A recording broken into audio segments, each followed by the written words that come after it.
Lecture du jour, bonjour. Et ce matin, on a attaqué le livre de 2 Samuel, 1, 2, 3 et 4 pour les chapitres. Que dire? Que dire sur ces chapitres où je me dis, mais au final, Game of Thrones, où toutes ces genres de séries là n'ont rien inventé, quoi. Il n'y a rien d'original dans ces séries. C'est là, dans ces rien que ces 4 premiers chapitres, on a vengeance, de frères, de trucs, etc. C'est vraiment impressionnant.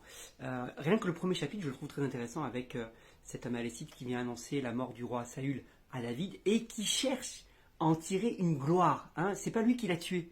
C'est pas lui qui l'a tué, mais il va faire genre c'est moi qui l'ai tué. Comme il savait que David était poursuivi par Saül, il dit sûrement que David va être content et il va sûrement me récompenser pour cela parce que j'ai tué son pire ennemi, celui qui voulait sa mort, celui qui l'empêchait d'accéder au trône. Et c'est là où on voit toute la loyauté et toute la fidélité de David quand lui-même n'a pas voulu toucher loin de l'Éternel, ce qu'il a refusé à plusieurs reprises déjà dans le premier livre de Samuel.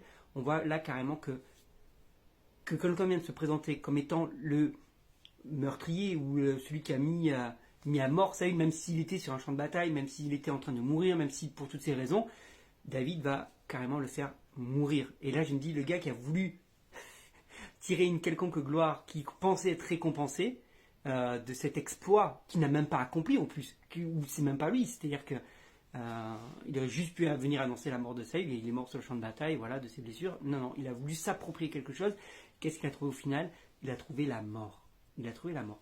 Et un peu plus tard, il va se passer la même chose avec d'autres personnes qui vont, elles, attaquer dans le sommeil la famille de Saül.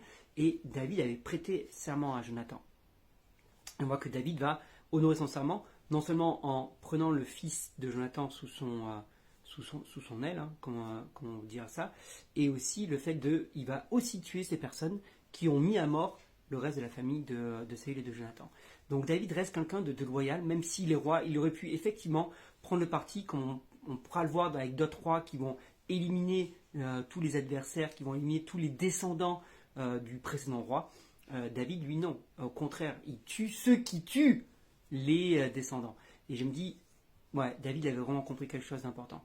C'est qu'il ne cherchait pas à tout prix la position, il ne cherchait pas à vouloir à tout prix être aux premières loges. Ce qu'il voulait, c'était simplement être un homme selon le cœur de Dieu. C'est pour ça qu'on appelle David l'homme selon le cœur de Dieu.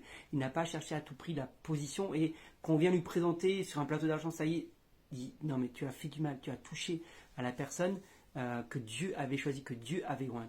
David a un profond respect avant tout pour les personnes que Dieu a choisies, même si celles-là ont dévié, même si celles-là ont péché, même si celles-là lui veulent la mort.